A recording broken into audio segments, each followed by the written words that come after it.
When a representative of the Afghanistan government, the Taliban, was interviewed on Iranian television, they were asked about the fact that their citizens were wanting to surround an airport and try and get onto American cargo planes as best they could.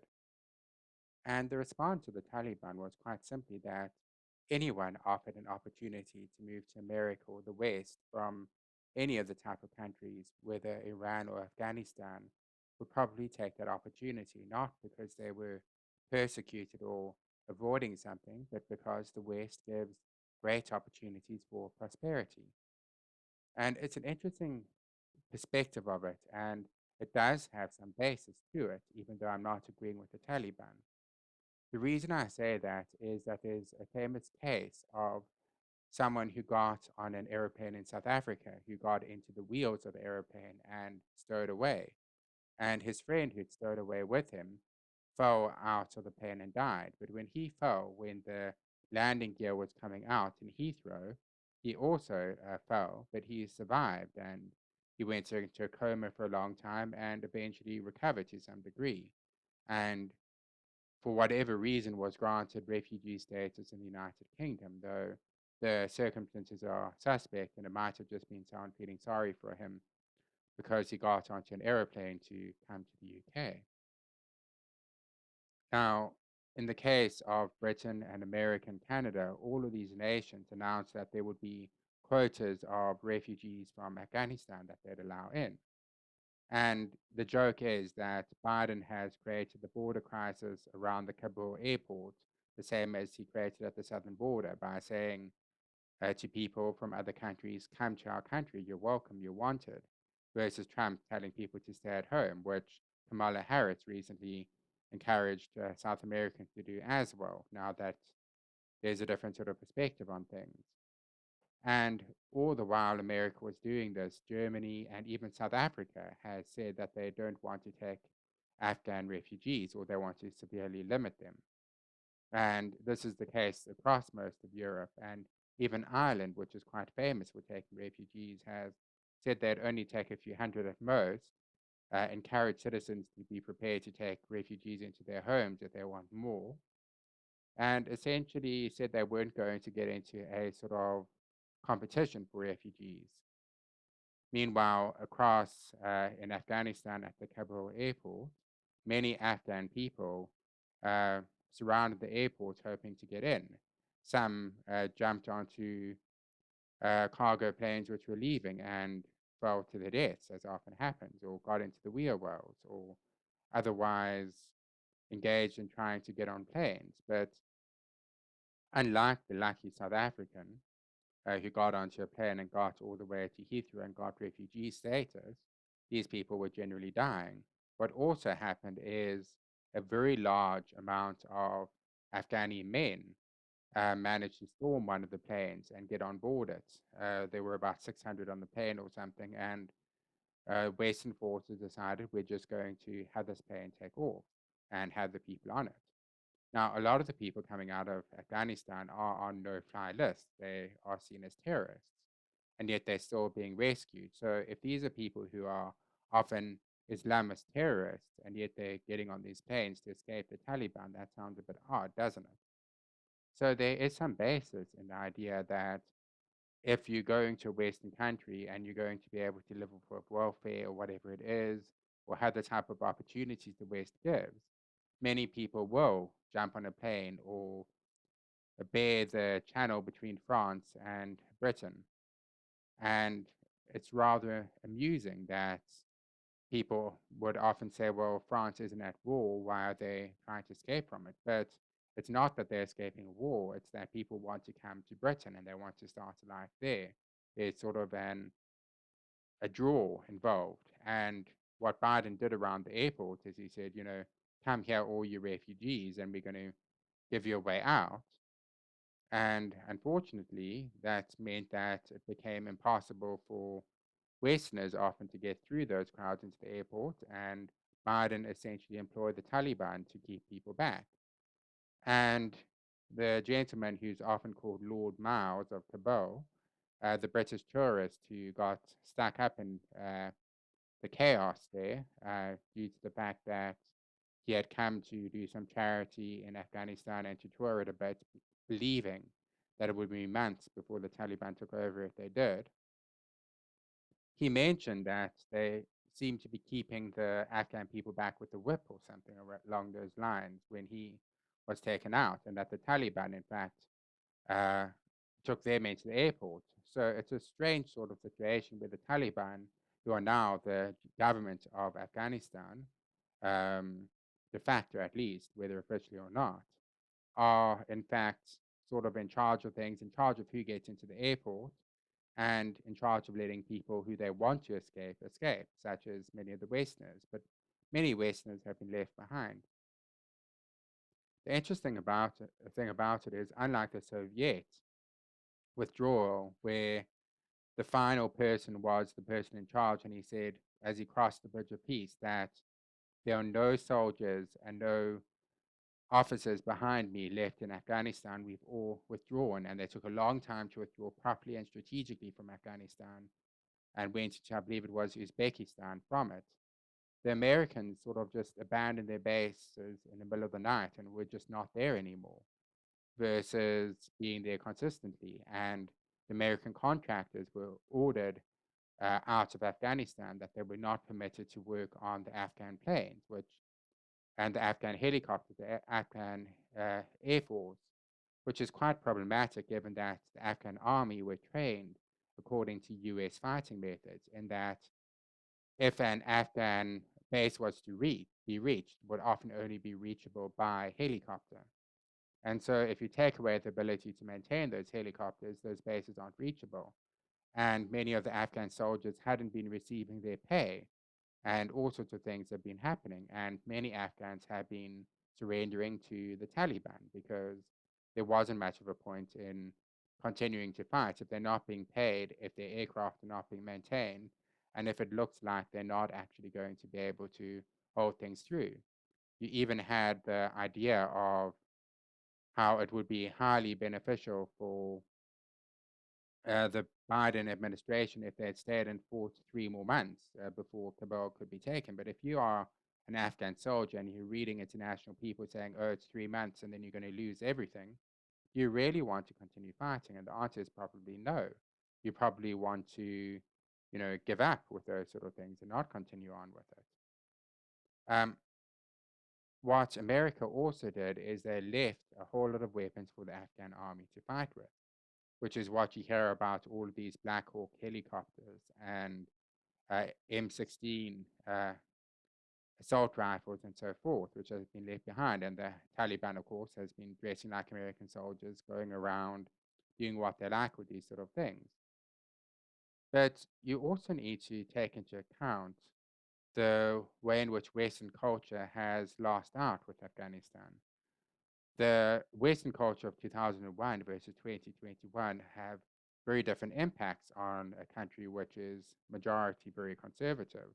For instance, right before the Taliban took over, the US embassy put up their LGBT pride flag and insisted they were fighting for pride in Afghanistan. And you had pushes for feminist university degrees and things like that.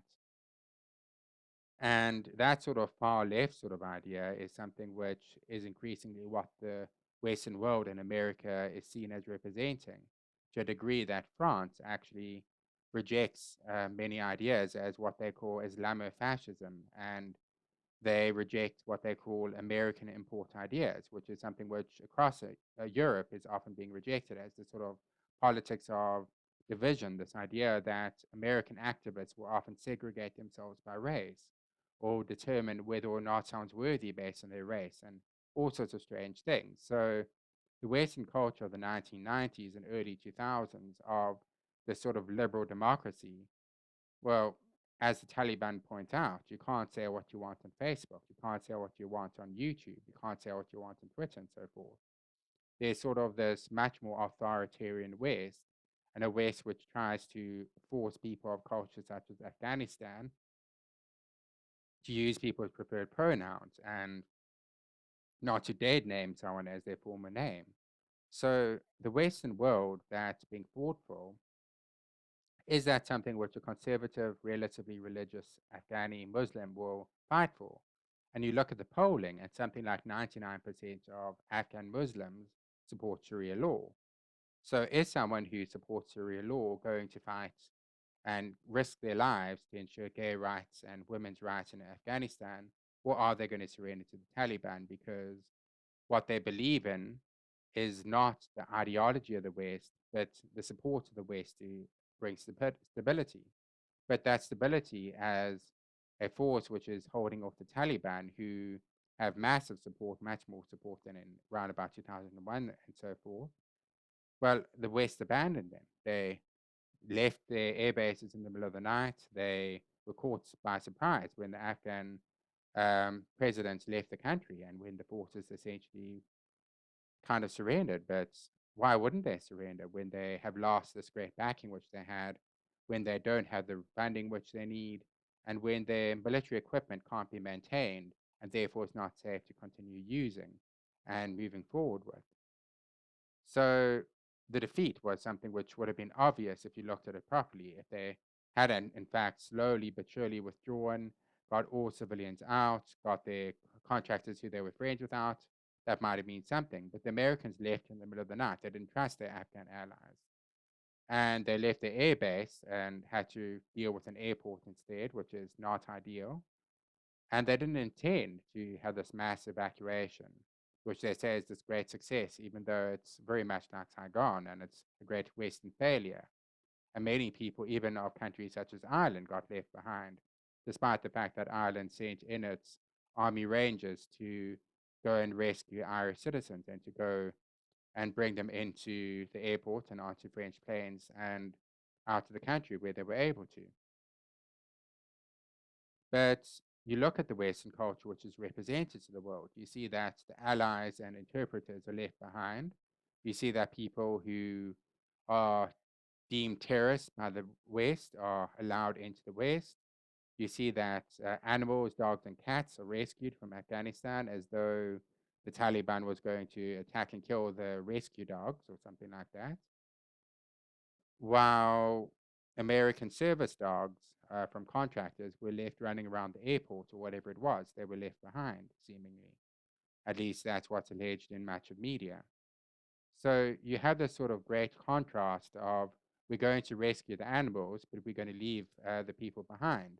And then you have the Western um, approach of seemingly giving the names of American citizens and people with US green cards and so forth to the Taliban to get them to let these people through, which entails trusting a nation of people, well, the Taliban being the nation in a sense, who you've been at war with for 20 years to then just help your citizens out. And maybe for Western citizens, that's a good thing. They don't necessarily want to immediately have the image of taking revenge on people, but there are reports, extensive reports, that the Taliban are going door to door and hunting down Christians and hunting down members of the Afghan special forces who'd gone against them and taking revenge and doing all sorts of things like that. So you have these two sort of things, the sort of public image that Western governments want to give off that the Taliban is reformed, and then what the Taliban's actually doing on the ground,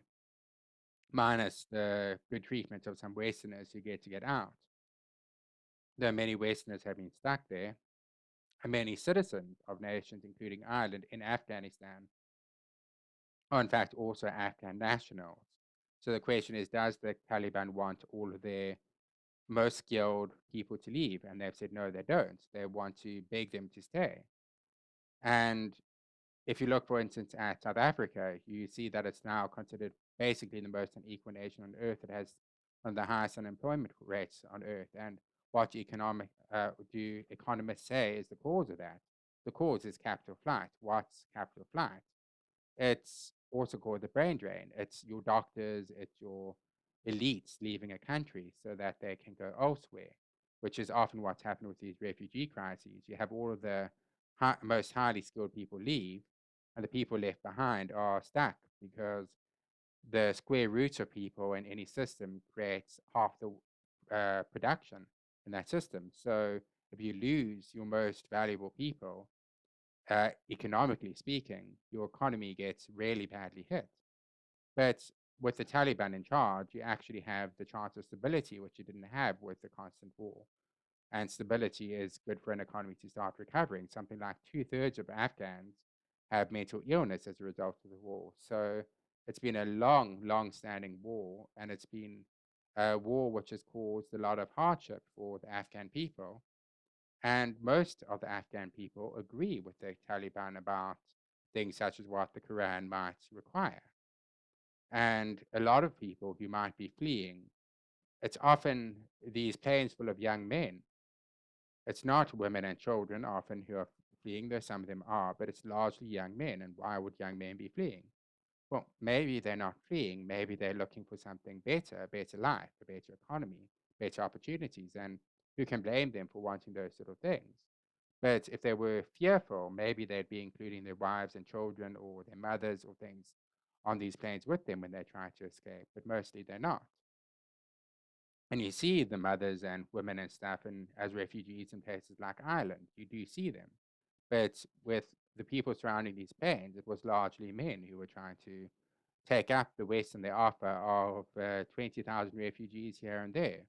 And the talk of, oh, we won't require passports or proof of who people are. Well, that's a bad sort of talk to have, even if it's where you can actually verify someone from somewhere else. So you have a situation where the West was expecting a place to force more slowly, but made the mistake of having that leaked so that anyone who was watching Afghanistan in the news saw that the West was expecting Kabul to fall within the next few months. So why keep fighting and risk your life if you can just surrender then? And you have then with the actual US surrender to the Taliban, which is essentially what's happened there, you have them not withdrawing their troops properly. You have people left behind because the US essentially was expecting to have a few months of people giving their lives to slow down the Taliban, knowing that they're going to lose, seemingly, while they could sort of just leisurely pack their people up and leave, and thought, oh, it's bad for um, morale to do a sort of proper withdrawal, it would probably be seen as. But a proper withdrawal would have left Afghanistan in the hands of the Taliban, or else if they had properly allowed the contractors to continue working for the Afghan army, allowed to make sure that the soldiers were receiving their supplies and their money, maybe they wouldn't have actually surrendered to the Taliban so fast. But you have a situation where during fighting season, instead of in roundabout May when the previous year's president was going to withdraw, and he'd made an agreement with the Taliban. They were going to withdraw, but the Taliban weren't going to do certain things. And he just saw it as, let the Taliban and these other warlords have their own little fights over everything, but allow Western soldiers and Western people to withdraw during the non-fighting season, round about May, rather than during the fighting season. But the US violated that agreement with the Taliban, and the Taliban began its offensive when they did. And eventually took the whole country, with the US claiming that this whole thing is in terms of that treaty, which it's not. It's not in terms of the treaty because they violated the treaty that they set up with the Taliban. So that's a lie to say that it's in terms of the treaty. And the US, as a result, has armed the Taliban so that it's probably one of the best armed forces in the entire world now. And they have the bases. And Pakistan has talked to Afghanistan about not having American soldiers and bases in that area. And you have America begging places like Russia to be able to have forces there, but Russia's obviously going to say no because the Democrats in America, the party in charge, have been demonizing Russia for the last few years, claiming they interfered in elections and they did all sorts of things, and treating Putin as evil. You have Biden saying that he told Putin he was a murderer, essentially, in one interview. So if you're telling the Russians that they're evil, why are the Russians going to help you? They're not. And Russia's bordering on Afghanistan, to not directly, but it's quite close to it. And China's directly bordering on Afghanistan. So you have a situation where The West has withdrawn, and Biden says he wants to withdraw from more places. He wants to get US troops home. And you have, ironically, a lot of Western nations, a lot of people within Britain and Ireland and places like that saying they oppose Biden's America First approach. This is the sort of isolationist approach of America before World War II, where America withdraws and doesn't have too much to do with the world. And that's the approach Biden's largely been taking. Trump had America first and the sort of put America first in trade deals, but be part of the world. Biden has the sort of intention of withdrawing more and more throughout the world, which leaves America's allies in a sorry position, just like they were left with Afghanistan, where they have to answer embarrassing questions that they're not prepared for because they weren't expecting this US withdrawal, and where they have to answer embarrassing questions because their people are still in Afghanistan because they didn't withdraw them in time because they weren't expecting what America did with it. And yes, you can say that the Afghan forces were larger than the Taliban, but what are they fighting for? Well, the Taliban's fighting for something they believe in. But these Afghan forces are essentially people who were doing jobs. They were paid to be these forces and to risk their lives. But you see videos where the US and their troops would have a minesweeper go through something, but the Afghan forces would simply send one of their guys ahead so that he'd blow up if need be, and then the rest would continue. So, and you see American troops trying to teach them to do jumping jacks, but they just don't succeed in doing it properly. So they weren't having their lives respected. They weren't getting their salaries properly. They weren't necessarily being fed properly, which is an army marches on its stomach. And then America forbids their contractors from maintaining their military equipment. That was a guarantee that the Taliban would take over at that point. And they did. Now, you could train the Afghan forces so that instead of using air power, they use ground forces. But that's not what happened. America said, we're going to treat them like they are our own soldiers. But when you take away the ability and the makina of the American military, obviously the Afghan military is going to fall because they don't have the resources that America has, and they are unable to have the upkeep because of the lack of skill. And that's where we're left with Afghanistan. And you're also left with the refugee crisis, where countries like even South Africa has said they don't want to take any Afghan refugees, which is quite amusing in a horrible sort of way because Pakistan wanted South Africa to take refugees before they moved to another country. South Africa says we don't have the resources. Germany says we don't have the resources. All of these different countries say they don't have the resources. Ireland says we're not going to be competing to get as many of these refugees as possible. But you still have Britain, Canada, and America saying, oh, we're going to take so many Afghan refugees. Well, that's created what it created at the airport because people say there's an opportunity, there's a way out. It's like that South African person who decided, I want a future in the UK and I'm going to risk my life by trying to jump into the wheel of a plane to get there. That's essentially what he thought. And he did it. And that was quite widely reported across the world. And the question is, firstly, why was the West still in Afghanistan? They were there to destabilize part of the region right next to China. They were there for sort of war games and to ensure that they had a balance of power in the region and to hold back terror organizations. And Trump had reduced the troops to just a few thousand. And while there were casualties during the months before the actual withdrawal, there weren't sort of the direct fire casualties. There were casualties from things like a roadside bomb going off, much as you might still have landmine deaths from things. There were those sort of indirect types of casualties, which weren't really the Taliban violating the treaty with the US not to target their troops. It was just that's what was happening. And then you have the bombing of the airport where 13 US servicemen die.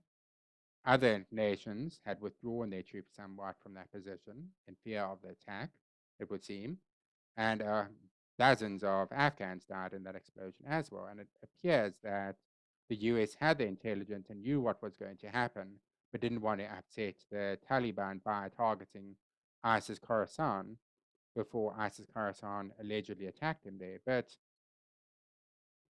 the whole thing creates a certain type of predicament because the idea that you can go into a country and turn it into a Western nation is completely and utterly it's disproven here.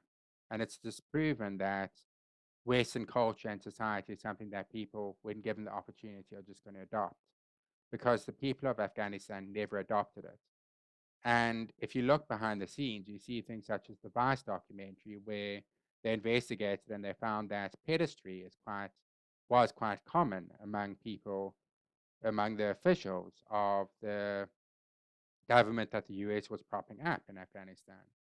And that's where they got young boys, dressed them up as girls, and did things to them that the ancient Greeks also were known for doing, which are not good things. So to say that it's this black and white, this good and bad sort of fight between the Taliban and these other people is not true. The West installed an incredibly corrupt government, and Afghanistan has not been growing. Afghanistan has been at war, and the drug trade has increased, and all sorts of other problems have come from it. So Afghanistan might have been kept from becoming a place where ISIS or Al Qaeda can train their people and can create this sort of safe haven for many years, but it has been at the cost of the Afghan people. And with the Taliban in charge, while the Taliban are certain to attempt to institute Sharia, Islamic law, and the interpretation is quite close to the letter of the law rather than the spirit of law approach taken in some other places. And they might decide to execute a whole lot of people and so forth, which the West would not want to execute it. But they will also bring the strong hand of stability, just as people such as Saddam Hussein had a strong arm of stability in Iraq. And that sort of stability is something which is likely to accompany economic growth and the restoration of some degree of calm to the country and some degree of prosperity to the country, which unfortunately is going to accompany what in the Western world would be seen as oppression. But within the Islamic world, you might find that many people want what the West sees as oppression. You might find that women's rights are viewed very differently. The Taliban says they will protect women's rights within Sharia, but Sharia places a very specific place for women within the context of that law. It's not modern Western perceptions of women's rights, it's perceptions of women's rights as they appeared at the time that Sharia was created, which is a very, very long time ago. And in the West, for instance, marital uh, intercourse was always seen as consensual until very recently. In the West, homosexuality was illegal until very recently. You had Alan Turing convicted of being a homosexual and being sort of were forced to take hormones so that he couldn't um, be as he normally would, and that causing him to grow breasts and so forth as part of his punishment for being homosexual. So you have all of these recent things in the West which get introduced, and they're going to be very different from a legal system from many centuries ago, which is believed within Islam to be from God Himself. And if you have a situation in the West where people are told you have to bake the cake, you have to endorse this, you have to endorse that, you have to call people by pronouns, you're not allowed to call someone who was born male, female. I mean, you're not allowed to call them male if they're now female and so forth. And yet, if the Quran says something else, what are the people of Afghanistan going to want? Are they going to want this Western society where what you say has to be very moderated and kept in accordance with a certain sort of secular religion so that if you say anything wrong, you're a heretic and you are pushed out of society? Or do they want their own culture, which they grew up with and believe, according to the polls? And the Taliban was offering that, while the US was offering Western ideas, but also power with it. But that power and the allyship of the West was withdrawn very suddenly and very embarrassingly. And this isn't the first time that the West has treated its allies like just these temporary arrangements that can be gotten rid of soon afterwards. And the problem with treating your allies like that is it becomes increasingly hard to find more allies. While the Taliban has allied with China at this point and Pakistan and so forth, America continues to withdraw from the world. And that withdrawal, while important in some cases and in some ways, in the way it's being done now, is going to get rid of the Pax Americana, the way in which the world is kept stable by American superpower. That's not going to be something the West can rely on any longer. It's not going to be something Europe can rely on any longer. And if America can't be relied upon by the countries of Europe, where does that leave the countries of Europe? Are they going to continue being strong allies of American culture, and American ideas? Well, the French and Germans seem to be saying no. You have the idea that they don't want American culture to destabilize their countries, which is what the French president has said. And that's things that not just Macron, but people like Angela Merkel seem to be taking the position of. And they don't want America's refugees. You actually see many comments in different newspapers and comment sections and so forth of people saying, you know, this is a crisis created by American Britain. They need to solve it. So as America withdraws, America also loses much of its allegiance, especially as it has left its allies in a position where they can't answer to their own people as to why America's done what it has. And you can claim that the American president has whatever problems you want, but his entire command structure has gone ahead with this sort of thing.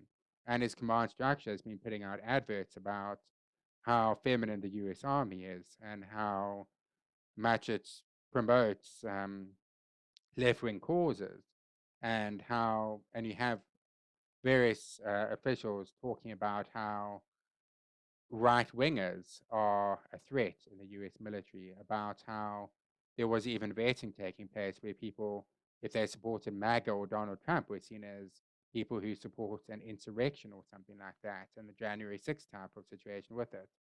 And you have General Mark Milley saying that he wanted to know about white rage and talking about all sorts of intersectional ideas. So you have a US military pushing this, all the while China has been banning um, talent competitions, which they see as less masculine, and trying to push more masculinity. The reason to push masculinity as a nation is often to increase your army to become more warlike, while in the West, we become more and more peaceful. The people of other nations are not necessarily viewing that as the right course. You have the old saying that any nation which becomes so civilized that it no longer is able to do what's necessary to use force will soon be overtaken by so-called barbarians, and the barbarians will then become the greater power. And that's something which has happened throughout history, where nations become soft and they get taken over. And Afghanistan leaves a situation where the West has to ask. America had very few soldiers on the ground. They were maintaining things. They were keeping an army trained and keeping the maintenance of the aircraft going. Didn't cost a lot of money. Cost like 0.5% of GDP for America to be in Afghanistan. And yet, to withdraw a few thousand people and put many, many thousands at risk by just leaving them there while taking the military and the guys with guns away and putting them at the mercy of the Taliban, who fortunately are trying a charm offensive right now. That sort of approach, that sort of way of doing foreign policy, is a way which heralds a possible end to American hegemony over the world and the beginning of hegemony by places like Russia and China and so forth.